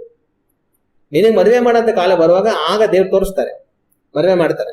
ಮೊದಲೇ 5-6 ವರ್ಷ ನಿನಗೆ ಮದುವೆ ಆಗೋದಕ್ಕಿಂತ 5 ವರ್ಷ ಮುಂಚೆನೆ ಯಾರು ಹೇಳ್ತಾರೆ ಅಂತಂದ್ರೆ ಅದು ದೇವರಿಂದ ಬರಲಿಲ್ಲ. ಎಚ್ಚರಿಕೆ ಆಗಿರು, ಅದನ್ನ ನಂಬ್ಕೊಂಡು ನೀನು ಹೋದ್ರೆ ಸೈತಾನ ನೀನು ಹಾಳು ಮಾಡ್ತಾನೆ. ಅಂತ ಆ ಸೇವಕರು ಉತ್ತರ ಕೊಟ್ರು. ಅದು ನಿಜನೇ ಆಗಿರುತ್ತೆ. ಇದೇ ಕೆಲಸಗಳನ್ನ ಎಷ್ಟೋ ಜನ ಮಾಡ್ತಾರೆ. ಪ್ರಾರ್ಥನೆ ಮಾಡ್ಬಿಟ್ಟು ಅದೇ ಹುಡುಗಿ ನಿನಗೆ ನೇಮಿಸಿರೋದು, ಇದೇ ಹುಡುಗನ್ ನಿನ್ಗೆ ನೇಮಿಸಿರೋದು ಅಂತ ಹೇಳಿ ಅವರು ದೇವ್ರ ಬಗ್ಗೆ ಯೋಚನೆ ಮಾಡೋದು ಬಿಟ್ಬಿಟ್ಟು ಆ ಹುಡುಗನ ಬಗ್ಗೆ ಆ ಹುಡುಗಿ ಬಗ್ಗೆ ಯೋಚನೆ ಮಾಡ್ಕೊಂಡು ಬದುಕ್ತಾ ಇರ್ತಾರೆ. ಆದ್ರೆ ಅದು ದೇವ್ರ ಚಿತ್ತ ಆಗಿರೋದಿಲ್ಲ. ಅದರಿಂದ ಯವನಸ್ಥರು ತುಂಬಾ ಎಚ್ಚರಿಕೆ ಆಗಿರ್ಬೇಕಾಗಿರೋದು ಬಹಳ ಮುಖ್ಯ. ಯವನ ಪ್ರಾಯದಲ್ಲಿ ಸೃಷ್ಟಿಕರ್ತನಾದ ದೇವರನ್ನು ಸ್ಮರಿಸುವ ದೇವರು ಹಾಗೆ ಹೇಳುತ್ತೆ. ಆ ಮದುವೆ ವಯಸ್ಸು, ಆ ದಿನ, ಆ ಸಮಯ ಬರೋದು, ಅದ್ ನೆರವೇರಿಸೋದೆಲ್ಲ ದೇವ್ರ ಕೈಲಿದೆ. ಆದ್ರೆ ಯವನಸ್ಥರು ಏನ್ ಮಾಡ್ಬೇಕು? ದೇವ್ರ ಮಾತ್ರನೇ ಹುಡುಕ್ತಾ ಇರ್ಬೇಕು. ಅವ್ರ ಚಿಂತೆ, ಅವ್ರ ಯೋಚನೆ ಎಲ್ಲವೂ ಸಹ ದೇವರೇ ಆಗಿರ್ಬೇಕು. ಆದ್ರೆ ಸೈತಾನ ಏನ್ ಮಾಡ್ತಾನೆ? ಅದನ್ನ ವಂಚಿಸಿ ದೇವರ ಕಡೆಯಿಂದ ಅವ್ರ ಗಮನವನ್ನ ತಿರುಗಿಸಿ ಯಾವ್ದೋ ಒಂದು ಹುಡುಗಿ ಮೇಲೆ, ಯಾವ್ದೋ ಒಂದು ಹುಡುಗನ ಮೇಲೆ ಹೋಗಿಬಿಡೋ ಹಾಗೆ ಮಾಡಿ, ಅವರು ತಪ್ಪಾದ ವ್ಯಕ್ತಿಗಳನ್ನ ಮದುವೆ ಆಗೋ ಹಾಗೆ ಮಾಡಿ, ಇದು ದೇವ್ರ ಚಿತ್ತಾನೆ, ಆಗು ಅನ್ನೋ ತರ ತಪ್ಪಾಗಿ ಯವನಸ್ಥರನ್ನ ಪ್ರೇರೇಪಿಸಿ ಅಂತ ಮದುವೆಗಳು ಮಾಡಿ, ಅಂತ ಮದುವೆಗಳ ಮುಂದಕ್ಕೆ ಹಾಳಾಗೋಗಿ ಅವ್ರ ಜೀವಿತ ಕೆಟ್ಟು ಹೋಗೋ ರೀತಿಯಲ್ಲಿ ಸೈತಾನ್ ಮಾಡ್ಬಿಡ್ತಾರೆ. ಆದ್ರಿಂದ ಆ ಒಂದು ಕಾರ್ಯದಲ್ಲಿ ಬಹಳ ಎಚ್ಚರಿಕೆ ಆಗಿರ್ಬೇಕಾಗಿರುವಂತದ್ದು ತುಂಬಾ ಮುಖ್ಯ. ಮೊಟ್ಟ ಮೊದಲು ಒಂದು ಪ್ರವಾದನೆ ಅಥವಾ ಒಂದು ಪ್ರಕಟಣೆ ದೇವರಿಂದ ಬರಲಿಲ್ವಾ ಅನ್ನೋದನ್ನ ದೇವರು ನಮ್ಗೆ ಕೊಟ್ಟಿರುವಂತ ಬುದ್ಧಿಯನ್ನ ನಾವು ಉಪಯೋಗಿಸುವ ಮುಖಾಂತರವಾಗಿ ನಾವು ತಿಳಿದುಕೊಳ್ಳೋದಕ್ಕೆ ಸಾಧ್ಯ.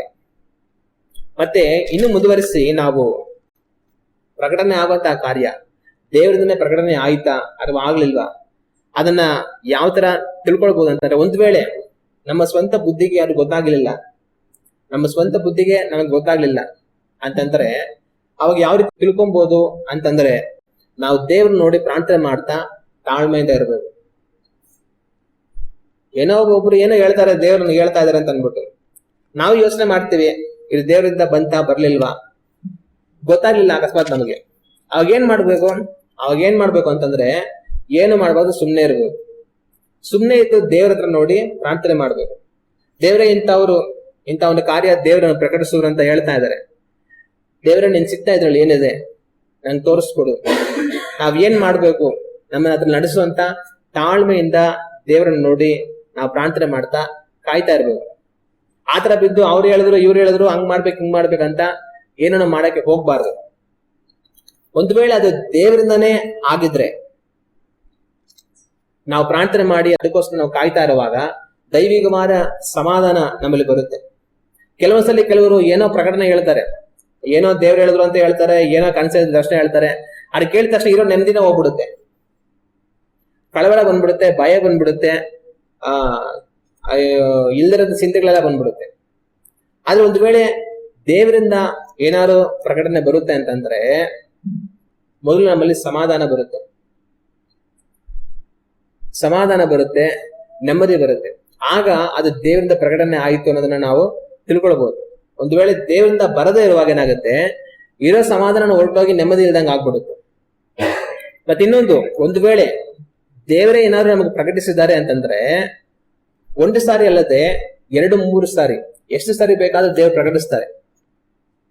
ದೇವ್ರ ವಾಕ್ಯದಲ್ಲಿ ಮೋಶೆಗೆ ದೇವರು ಹೇಳ್ತಾರೆ, ಯಾವುದೇ ವಿಷಯ ಇದ್ರೂ ಕೂಡ 2-3 ಸಾಕ್ಷಿಗಳು ಬೇಕು ಅಂತ ದೇವರು ಹೇಳ್ತಾರೆ.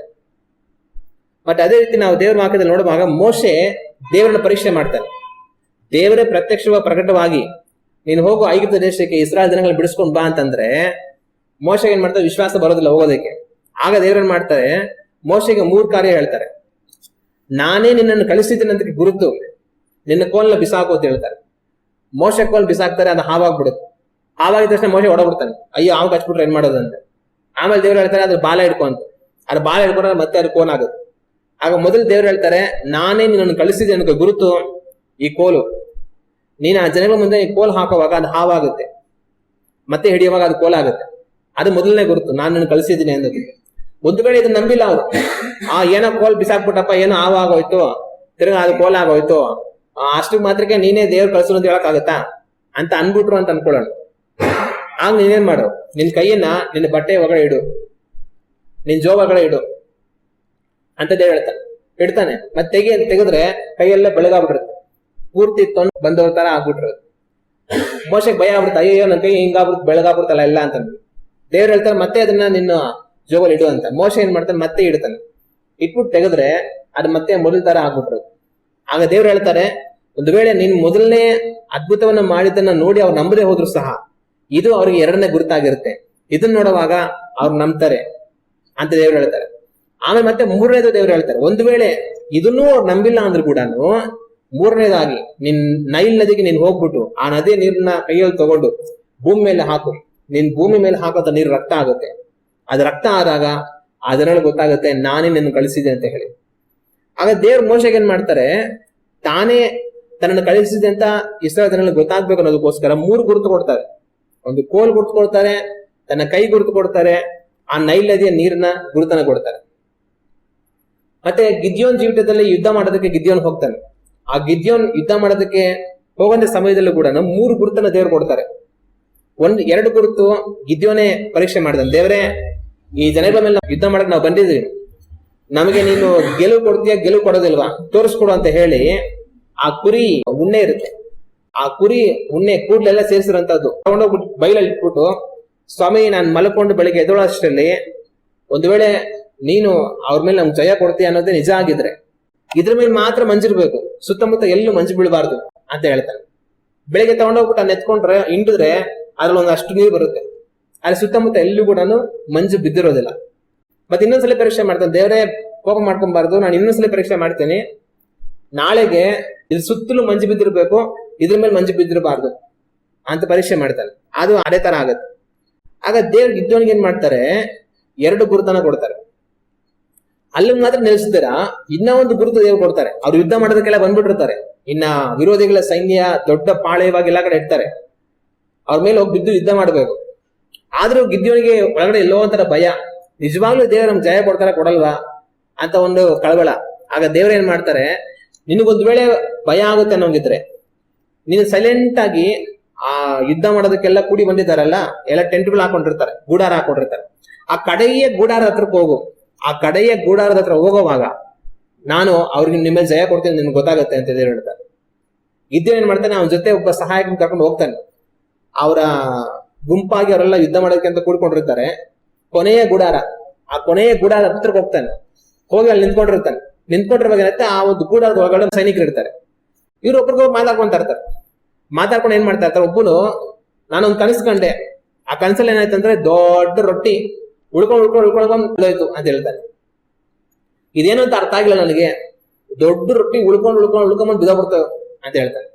ಆಗ ಇನ್ನೊಬ್ಬ ಅರ್ಥ ಹೇಳ್ತಾನೆ, ಇದು ಬೇರೆ ಏನು ಅಲ್ಲ, ಗಿದ್ಯೋನನ್ನ ದೇವರು ಎದುರಿಸಿದ್ದಾರೆ, ಗಿದ್ಯೋನನ್ನ ಕೈಯಿಂದ ದೇವರು ಇಸ್ರಾಯೇಲ್ ಜನಗಳಿಗೆ ಜಯ ಕೊಡ್ತಾರೆ, ನಮ್ಮನ್ನ ಗಿದ್ಯೋನ್ ಏನ್ ಮಾಡ್ತಾನೆ ಸಂಹರಿಸ್ಬಿಡ್ತಾನೆ, ಇದು ಗಿದ್ಯೋನನ್ನ ಕತ್ತಿನೇ, ನಾವು ಸೋತೋಗ್ತೇವಿ ಅಂತ ಇನ್ನೊಬ್ಬ ಹೇಳ್ಬಿಡ್ತಾನೆ. ಇದು ಕೇಳಿದ ತಕ್ಷಣ ಗಿದ್ಯೋನ್ಗೆ ಏನಾಗುತ್ತೆ, ಧೈರ್ಯ ಬಂದ್ಬಿಡುತ್ತೆ. ದೇವರು ಇವ್ರನ್ನ ನಿಜವಾಗ್ಲೂ ನಮಗೆ ಕೊಟ್ಟಿದ್ದಾರೆ, ಇವ್ರ ಮೇಲೆ ನಾವು ಜಯ ಹೊಂದ್ಕೊಂತೇವಿ.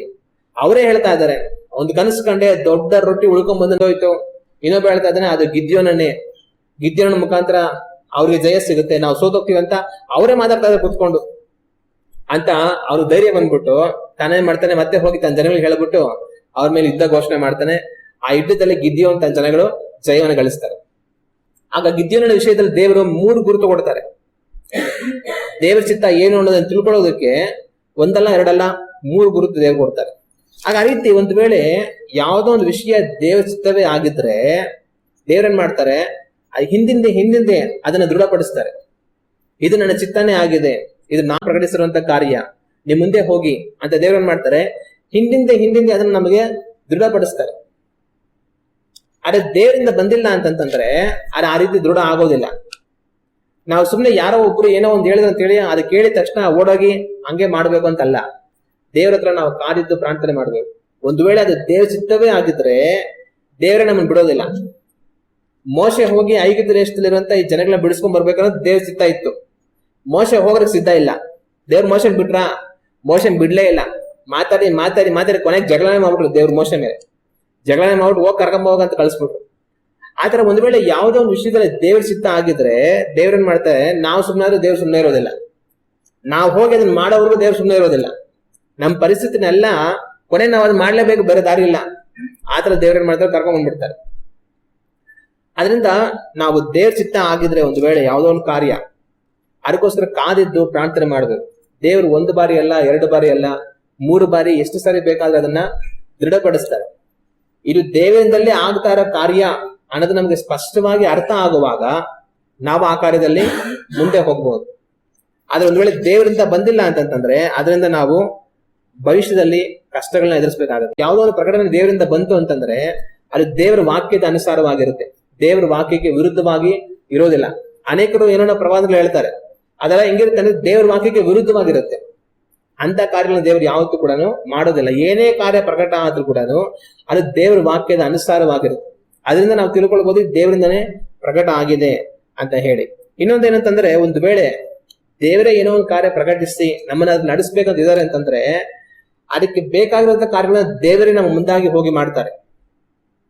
ನಾವು ಮಾಡಿ ಅನ್ನ ಪೂರ್ಣ ಮಾಡಕ್ ಆಗ್ದಿರಾ ಅರ್ಧದಲ್ಲಿ ನಿಂತೋಗಿ ಕಷ್ಟ ಪಡ್ಕೊಂಡು ತೊಂದರೆ ಪಡ್ಕೊಂಡು ದೇವರು ಹೇಳಿದ್ರು ಮಾಡಿದ್ವಿ ಏನೂ ಆಗಿಲ್ಲ ಹಿಂಗಾಗೋಯ್ತು ಅಂತ ಅನ್ನೋ ಪರಿಸ್ಥಿತಿ ಬರಲ್ಲ. ದೇವರಿಂದನೇ ಬಂದಿದ್ರೆ ಅದು ಪೂರ್ಣಗೊಳ್ಳೋದಕ್ಕೆ ಬೇಕಾದಂತ ಕೃಪೆಯನ್ನು ಬಲವನ್ನು ದೇವರೇ ಕೊಡ್ತಾರೆ. ಹಲ್ಲೆಲೂಯಾ. ದೇವರೊಂದು ಮನೆ ಕಟ್ಟು ಅಂತ ಹೇಳಿದ್ರೆ ಅದು ದೇವ್ರ ಚಿತ್ತನೆ ಆಗಿದೆ. ನಾವು ಕಟ್ಟಕ್ ಇಷ್ಟ ಇಲ್ದಿರ ನಾವು ಸುಮ್ಮನೆ ಇದ್ದು ದೇವ್ರು ಕಟ್ಟಲೇಬೇಕಂತ ದೇವ್ರ ತೀರ್ಮಾನ ಇದ್ರೆ ದೇವ್ರ ಮಾಡ್ತಾರೆ. ಕೊನೆಗೆ ಆ ಮನೆಯಲ್ಲ ಕಟ್ಟಿ ಪೂರ್ಣ ಮಾಡಿ ಅದನ್ನ ವಾಸ ಮಾಡೋದಕ್ಕೆ ತೆರೆಯೋ ಹಾಗೆ ದೇವರು ಪೂರ್ಣ ಶಕ್ತಿಯನ್ನು ಕೊಡ್ತಾರೆ. ಅದೆಲ್ಲೂ ನಿಲ್ಲೋದಿಲ್ಲ. ಅದು ಎಷ್ಟೋ ಜನ ಏನ್ ಮಾಡ್ತಾರೆ ಅಂತಂದ್ರೆ, ವಿಶ್ವಾಸಿಗಳೇ ಮನೆಗಳೆಲ್ಲ ಅರ್ಧ ಕಟ್ಟಿ ನಿಲ್ಲಿಸ್ಬಿಟ್ಟಿರ್ತಾರೆ. ಯಾಕೆ ಇದು ಮನೆ ಅರ್ಧ ಕಟ್ಟಿ ನಿಲ್ಲಿಸ್ಬಿಟ್ರಿ ಅಂತಂದ್ರೆ, ಪ್ರೇಯರ್ ಮಾಡಿದ್ರು ಪಾಸ್ಟ್ ಬಂದಿದ್ರು ಪ್ರಾರ್ಥನೆ ಮಾಡ್ಬಿಟ್ಟು ನಿಮ್ ಮನೆ ಕಟ್ಟಿ ನಾನು ನಿಮ್ ಜೊತೆ ಇದ್ದೀನಿ, ನಾನು ನಿಮಗೆ ಮನೆ ಕಟ್ಟಿಸ್ಕೊಡ್ತೀನಿ ಅಂತ ದೇವ್ರು ಹೇಳಿದ್ರು. ಆಯ್ತು ದೇವ್ರು ಹೇಳಿದ್ರು ಅಂತ ನಾವು ಕೈ ಹಾಕಿದ್ವಿ, ಇವಾಗ ಅರ್ಧಕ್ಕೆ ನಿಂತೋಯ್ತು, ಮತ್ತೆ ದುಡ್ಡು ಅವ್ರಿಗೆ ಸೆಟ್ ಆಗಿಲ್ಲ, ಏನು ಮಾಡಕ್ ಆಗಿಲ್ಲ ಅಂತ ಹೇಳ್ತಾ ಇರ್ತಾರೆ.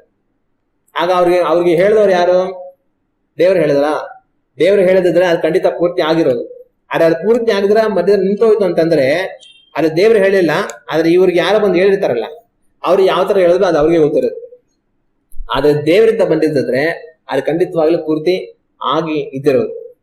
ಆ ರೀತಿ ಒಂದ್ ವೇಳೆ ನಾವು ದೇವ್ರ ನಮಗೆ ಏನೋ ಕಾರ್ಯ ಪ್ರಕಟಿಸಿದ್ರೆ ಅದನ್ನ ಪೂರ್ಣ ಮಾಡೋ ಕೃಪೆನ ದೇವರೇ ಕೊಡ್ತಾರೆ. ಅದು ಅರ್ಧಂಬರ್ಧದಲ್ಲಿ ನಿಂತೋಗಿ ಏನು ಮಾಡಕ್ ಆಗ್ತಾ ಇಲ್ಲ ಅನ್ನೋಂಥ ಪರಿಸ್ಥಿತಿ ಬರೋದಿಲ್ಲ. ಅದಕ್ಕೆ ಬೇಕಾರೋದು ಎಲ್ಲವನ್ನ ದೇವ್ರು ಒದಗಿಸ್ಕೊಟ್ಟು ಅದ್ಭುತವಾಗಿ ದೇವ್ರು ಹೇಳಿದ ಮಾತು ಅದು ಹಾಗೆ ನೆರವೇರೋ ಹಾಗೆ ದೇವ್ರು ಮಾಡ್ತಾರೆ. ಯೇಸು ಸ್ವಾಮಿ 5 ರೊಟ್ಟಿ 2 ಮೀನು ತಗೊಂಡು ಆ ಪರ್ವತದ ಮೇಲೆ ಪ್ರಾರ್ಥನೆ ಮಾಡಿ ಹಂಚಿಕೊಡುವಾಗ 2,000 ಜನ ಊಟ ಮಾಡ್ಬಿಟ್ಟು ಮಿಕ್ಕಿದ 3,000 ಜನ ಎಲ್ಲಿ ರೊಟ್ಟಿ ಅಂತ ಕೇಳಿ ಆಮೇಲೆ ಯೇಸು ಸ್ವಾಮಿ ಇಲ್ಲ ಖಾಲಿ ಆಗೋಯ್ತು, ಇನ್ನ ಎಕ್ಸ್ಟ್ರಾ ಇದ್ರೆ ನಮ್ಗೆ ಗೊತ್ತಿಲ್ಲ ಜನಗಳು ಅಂತ ಹೇಳೋ ಪರಿಸ್ಥಿತಿ ಬಂತ? ಅದ್ರ ಪರಿಸ್ಥಿತಿ ಬಂದಿಲ್ಲ. ಎಷ್ಟು ಜನ ಇದ್ರೆ ಎಲ್ರು ಊಟ ಮಾಡಿ ಇನ್ನು ಎಷ್ಟೋ ಮಿಕ್ಕೋದನ್ನ ದೇವರ ವಾಕ್ಯದಲ್ಲಿ ನಾವು ಕಾಣ್ತೀವಿ. ದೇವರಿಂದ ಒಂದು ಕಾರ್ಯ ಪ್ರಕಟ ಆಗಿ ಅದನ್ನ ನೆರವೇರಿಸಬೇಕನ್ನೋದು ದೇವ್ರ ಸಿದ್ಧ ಆಗಿದ್ರೆ ಅದಕ್ಕೆ ಬೇಕಾಗಿರೋ ಎಲ್ಲವನ್ನ ದೇವರು ಆಶ್ಚರ್ಯಕರವಾಗಿ ಒದಗಿಸ್ಕೊಡ್ತಾರೆ, ದೇವ್ರು ನಡೆಸ್ತಾರೆ. ಆದ್ರೆ ದೇವರಿಂದ ಬಂದಿಲ್ಲ ಅಂದ್ರೆ ಏನಾಗುತ್ತೆ ಅಂತಂದ್ರೆ ಅದು ಅರ್ಧಂಬರ್ಧದಲ್ಲಿ ನಿಂತೋಗಿ ಕೆಟ್ಟೋಗುತ್ತೆ. ಎಷ್ಟೋ ಜನ ದೇವ್ರು ಹೇಳಿದಂತ ಅವ್ರಿಗೆ ಹೇಳಿದ ಮಾತೆಲ್ಲ ಕೇಳಿ ಮನೆಗಿನ ಎಲ್ಲ ಕಟ್ಟಿ ಸಾಲ ಗಿಲ ಎಲ್ಲ ಮಾಡಿ ಎಲ್ಲ ಅಧ್ವಾನ ಆಗಿ ಕಷ್ಟಪಡೋಂಥ ಪರಿಸ್ಥಿತಿ ಬರುತ್ತೆ. ಅದರಿಂದ ಎಚ್ಚರಿಕೆಯಾಗಿ ನಾವಿರ್ಬೇಕು. ಯಾವುದೇ ಪ್ರವಾದನೆಗಳಾಗಿದ್ರು ಸಹ ನಾವು ಆ ಪ್ರವಾದನೆ ನೆರವೇರಿಸಬೇಕಾಗಿರೋ ಅಗತ್ಯ ಇಲ್ಲ. ಪ್ರವಾದನೆ ಕೊಡುವಾತನು ದೇವರು, ನೆರವೇರಿಸುವಾತನು ಸಹ ದೇವರು. ಮೋಶೆಗೆ ದೇವರು ಹೇಳ್ತಾರೆ, ಇಸ್ರಾಯೇಲ್ ಜನಗಳೆಲ್ಲ ಏನ್ ಮಾಡಿದ್ರು, ನಮ್ಗೆಲ್ಲಾ ಮಾಂಸ ಬೇಕು ಅಂತ ಹೇಳಿದ್ರು. ಮೋಶೆ ಹೋಗಿ ಪ್ರಾರ್ಥನೆ ಮಾಡ್ತಾರೆ, ಸ್ವಾಮಿ ಎಲ್ಲಾ ಮಾಂಸ ಹೇಳ್ತಾ ಇದಾರೆ ಅಂತಂದ್ರು. ಆಗ ದೇವ್ರು ಹೇಳ್ತಾರೆ, ಸರಿ ಆಯ್ತು ಹೋಗು, ಆ 1 ದಿವಸ ಅಲ್ಲ, 2 ದಿವಸ ಅಲ್ಲ, 1 ತಿಂಗಳು ಮಾಂಸ ತಿಂತಾರೆ ಅಂತ ಹೇಳು ಅಂತ ದೇವ್ರು ಹೇಳ್ತಾರೆ. ಈಗ ಅದನ್ನ ಯಾರು ನೆರವೇರಿಸ್ಬೇಕು? ಮೋಶೆ ಅದನ್ನ ನೆರವೇರಿಸ್ಬೇಕಾ ಇಲ್ಲ ದೇವ್ರ ಅದನ್ನ ನೆರವೇರಿಸ್ಬೇಕಾ? ಅದನ್ನ ದೇವ್ರು ನೆರವೇರಿಸ್ಬೇಕು, ಮೋಶೆ ನೆರವೇರಿಸ್ಬೇಕಾದ್ರೆ ಅಗತ್ಯ ಇಲ್ಲ. ಆದ್ರೆ ಮೋಶೆ ಏನ್ ಮಾಡ್ತಾರೆ, ಒಂದ್ ಕ್ಷಣ ಗಾಬರಿ ಪಡ್ಕೊಂಡು ಸ್ವಾಮಿ 1 ತಿಂಗಳು 2 ಮಾಂಸ ತಿಂತೀಯ ಅಂತ ಹೇಳ್ತಾ ಇದೀಯಾ, ನಾವೇನ್ ಮಾಡ್ಬೇಕು, ಎಲ್ಲಿಂದ ನಾನು ಮಾಂಸ ತರಲಿ ಇಷ್ಟು ಜನಕ್ಕೆ ಅಂತ ಮೋಶೆ ದೇವ್ರು ಮೋಶೆಗೆ ಹೇಳಿದ್ರ, ನೀನ್ 1 ತಿಂಗಳು 2 ಮಾಂಸ ಊಟ ಹಾಕು ಅಂತ ನಾನ್ ಕೊಡ್ತೀನಿ ಅಂತ ದೇವ್ರು ಹೇಳಿದ್ರು. ಮೋಶೆಗೆ ಭಯ ಆಗ್ಬಿಡ್ತು, ನಾನು ಎಲ್ಲಿಂದನಪ್ಪ ತರಲಿ 1 ತಿಂಗಳು ಎಲ್ಲರಿಗೂ ಮಾಂಸ? ಸ್ವಾಮಿ ನಾವ್ ಹೋಗಿ ಸಮುದ್ರದಲ್ಲಿರುವಂತ ಎಲ್ಲಾನು ಹಿಡ್ಕೊಂಡ್ ಬರ್ಬೇಕಾ ಅಂತ ಪ್ರಶ್ನೆ ಮಾಡ್ತಾರೆ. ನಮ್ಮ ಹತ್ರ ಇರುವಂತ ಎಲ್ಲಾ ದನ ಕರು ಎಲ್ಲಾನು ಕಟ್ಬಿಟ್ಟು 1 ತಿಂಗಳು ಮಾಂಸ ಊಟ ಹಾಕ್ಬೇಕಾ ಅಂತ ಪ್ರಶ್ನೆ ಕೇಳ್ತಾನೆ. ಆಗ ದೇವ್ರು ಹೇಳ್ತಾರೆ, ನನ್ನ ಕೈ ಮೋಟಗಯ್ಯ, ನಾನ್ ನಿನಗ ಊಟ ಹಾಕು ಅಂತ ಹೇಳ್ದೆ, ನಾನು 1 ತಿಂಗಳು ಕೊಡ್ತೀನಿ ಅಂತ ಹೇಳಿದ್ರು. ಆದ್ರೆ ದೇವ್ರು ಮೋಶನ್ ಬೈದು ಕಳಿಸ್ತಾರೆ, ಸುಮ್ನೆ ಹೋಗು, ನಾನು ಹೇಳೋಗು ಅಂತ. ಮೋಶನ್ ಸರಿ ಆಯ್ತು ಸ್ವಾಮಿ ಏನೋ ಮಾಡ್ಕೋ ಅಂತ ಹೋಗ್ಬಿಟ್ಟು ಹೇಳ್ತಾನೆ. ಆಗ ದೇವ್ರ ಏನಾದ್ರು ಕಾರ್ಯವನ್ನು ಪ್ರಕಟಿಸ್ತಾರೆ ಅಂತಂದ್ರೆ ಅದನ್ನ ನೆರವೇರಿಸೋ ಜವಾಬ್ದಾರಿ ದೇವ್ರ ಮೇಲೆ ಇರುತ್ತೆ. ನಾವು ಅದನ್ನ ನೆರವೇರಿಸಬೇಕಾಗಿರೋ ಅಗತ್ಯ ಇಲ್ಲ. ಆದ್ರೆ ನಾವೇ ಮಾಡ್ಬೇಕು, ಸುಮ್ಮನೆ ತಾಳ್ಮೆಯಿಂದ ದೇವರೇ ಅಂತ ಇರ್ಬೇಕು. ಮೋಶೆ ಒಂದ್ ಕ್ಷಣ ಯೋಚನೆ ಮಾಡಿದ್ರು, ನಾನ್ ನೆರವೇರಿಸ್ಬೇಕು ಎಲ್ಲರಿಗೂ ಊಟ, ನಾನ್ ತಾನೇ ಹೇಳೋದು ದೇವ್ರು ಹೇಳಿದ್ರು ಅಂತ. ಆಮೇಲೆ ಆತರ ಬಂದಿಲ್ಲ ಅಂದ್ರೆ ಏನ್ ಮಾಡೋದು, ನಾನೇ ವ್ಯವಸ್ಥೆ ಮಾಡ್ಬೇಕಲ್ವಾ ಅಂತ ಭಯ ಬಿದ್ದೋಗ್ಬಿಟ್ಟ ಮೋಶೆ. ಆದ್ರೆ ದೇವ್ರ ಏನ್ ಮಾಡ್ತಾರೆ, ಹಕ್ಕಿಗಳನ್ನ ಕಳುಹಿಸಿ 1 ತಿಂಗಳು ಅವ್ರು ತಿನ್ನೋ ಹಾಗೆ ದೇವ್ರು ಮಾಡ್ತಾರೆ. ಅದೇ ರೀತಿ ಏನೋ ಒಂದು ಕಾರ್ಯ ನಮ್ಮ ವಿಷಯವಾಗಿ ದೇವರು ಯಾರ ಮುಖಾಂತರ ಪ್ರಕಟಿಸ್ತಾರೆ ಅಂತಂದ್ರೆ ನಾವು ಎದ್ದು ಬಿದ್ದು ಅದನ್ನ ನೆರವೇರೋದಕ್ಕೆ ಏನೋ ಮಾಡ್ಬೇಕು ಅನ್ನೋ ಅಗತ್ಯ ಇಲ್ಲ. ಮನೆ ಕಟ್ಟೋ ವಿಷಯಕ್ಕೆ ತಗೊಂಡು ನೀವು ಮನೆ ಕಟ್ಟಿ, ನಿಮಗೆ ಮನೆ ಕಟ್ಟಿ ಕೊಡೋದು ನನ್ ಸಿದ್ಧ ಅಂತ ಯಾರ ಸೇವಕರು ಹೇಳ್ಬಿಟ್ರು. ಹಂಗ ಹೇಳಿದ ತಕ್ಷಣ ಸರಿ ಆಯ್ತು, ದೇವ್ರ ಮನೆ ಕಟ್ಕೊಡ್ಬೇಕಂತ ಇಷ್ಟ ಆಗ್ಬಿಟ್ಟಿದ್ದಾರೆ, ಹೋಗು ಅಲ್ಲೊಂದ್ ಸೈಡ್ ಇದೆ ಮಾರು, ಒಂದಷ್ಟು ದುಡ್ಡು ತಗೋ, ಇಲ್ಲಿ ಒಡವೆಗಳೈತೆ ಒಂದಷ್ಟು ಇಟ್ಬಿಡು, ಒಂದಷ್ಟು ದುಡ್ಡು ತಗೋ, ಅಲ್ಲೋ ಸ್ವಲ್ಪ ಸಾಲ ಕೊಡ್ತಾರೆ, ಒಂದಷ್ಟು ಸಾಲ ತಗೊಂಡ್ಬಿಡು, ಎಲ್ಲಾ ಸೇರಿಸಿ ಮನೆ ಕಟ್ಬಿಡೋಣ.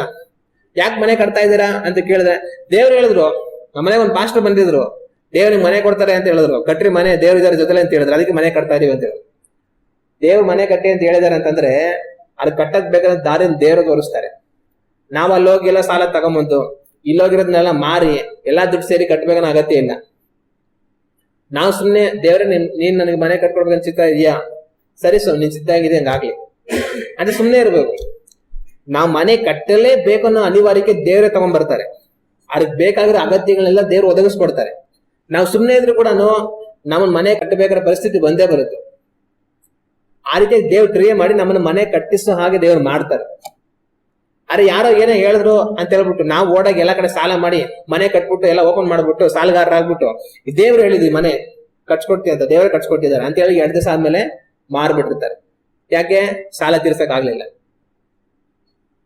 ಆಗ ಪ್ರಕಟಣೆಗಳು ದೇವರಿಂದ ಬಂದು ದೇವರೇ ಅದನ್ನ ನೆರವೇರಿಸೋವರೆಗೂ ನಾವು ತಾಳ್ಮೆಯಿಂದ ಇರಬಹುದು. ಕೆಲವೊಂದ್ಸಲ ತಪ್ಪಾದ ಪ್ರವಾದನೆಗಳಾಗಿದ್ರೆ ಆ ತಪ್ಪಾದ ಪ್ರವಾದನೆಗಳು ನಮಗ್ ಬೇಕಾದ ಅಗತ್ಯಗಳನ್ನು ಸಂಧಿಸೋದಿಲ್ಲ. ಆಗ ನಮ್ಗೆ ಗೊತ್ತಾಗುತ್ತೆ ದೇವರಿಂದ ಬರಲಿಲ್ಲ, ನಾವು ಸುಮ್ಮನೆ ಅದನ್ನ ಮಾಡಿದ್ರೆ ಕಷ್ಟ ಸಿಗಾಕೊಂತ ಇದ್ವಿ, ಇದು ದೇವರಿಂದ ಬರಲಿಲ್ಲ ಅನ್ನೋದು ನಮ್ಗೆ ಅರ್ಥ ಆಗುತ್ತೆ. ಆದ್ರೆ ಒಂದ್ ವೇಳೆ ದೇವರಿಂದನೇ ಬಂದಿದ್ರೆ ನಾವು ಸುಮ್ಮನೆ ತಾಳ್ಮೆಯಿಂದ ಇರುವಾಗ ಅದಕ್ಕೆ ಬೇಕಾಗಿರೋದನ್ನ ದೇವರೇ ಆ ಸಮಯದಲ್ಲಿ ಒದಗಿಸ್ಕೊಡ್ತಾರೆ. ಆಗ ನಮ್ಗೆ ಅರ್ಥ ಆಗುತ್ತೆ, ನೋಡು ಬೇಕಾಗಿರೋದೆಲ್ಲ ಬಂದ್ಬಿಟ್ಟಿದೆ, ನಾವೇನ್ ಕಟ್ಟಬೇಕಷ್ಟೇನೆ, ಇದು ದೇವರಿಂದಲೇ ಆಯ್ತು, ದೇವರೇ ನಿಮ್ ಸ್ತೋತ್ರ, ಆ ಮನೆ ಕಟ್ಬೇಕಂತ ನಿಮ್ ಚಿತ್ತ ಇದೆ, ಆಯ್ತು ಸ್ವಾಮಿ ಅಂತ ನಾವು ಕಟ್ಟೋದಕ್ಕೆ ಮುಂದಕ್ಕೆ ಹೋಗ್ತೀವಿ. ಇದು ಬರೀ ಮನೆ ವಿಷಯಕ್ಕೆ ಅಂತಲ್ಲ, ಯಾವುದೇ ವಿಷಯವಾಗಿದ್ರು ಸಹ ಅದೇ ರೀತಿಯಾಗಿ ನಡೆಯುತ್ತೆ. ದೇವರಿಂದ ಪ್ರಕಟ ಆದ್ರೆ ಆ ಕಾರ್ಯ ಆ ಸಮಯಕ್ಕೆ ಅದೇ ರೀತಿ ನಡೆದಿರುತ್ತೆ. ಆದ್ರೆ ನಾವು ದೇವರ ಪ್ರವಾದನೆಗಳು ಯಾವುದನ್ನು ಕೂಡ ನೆರವೇರಿಸಬೇಕಾಗಿರೋ ಅಗತ್ಯ ಇಲ್ಲ. ಪ್ರವಾದನೆ ಕೊಡುವಾತನು ದೇವರು, ನೆರವೇರಿಸುವಾತನು ಸಹ ದೇವರು.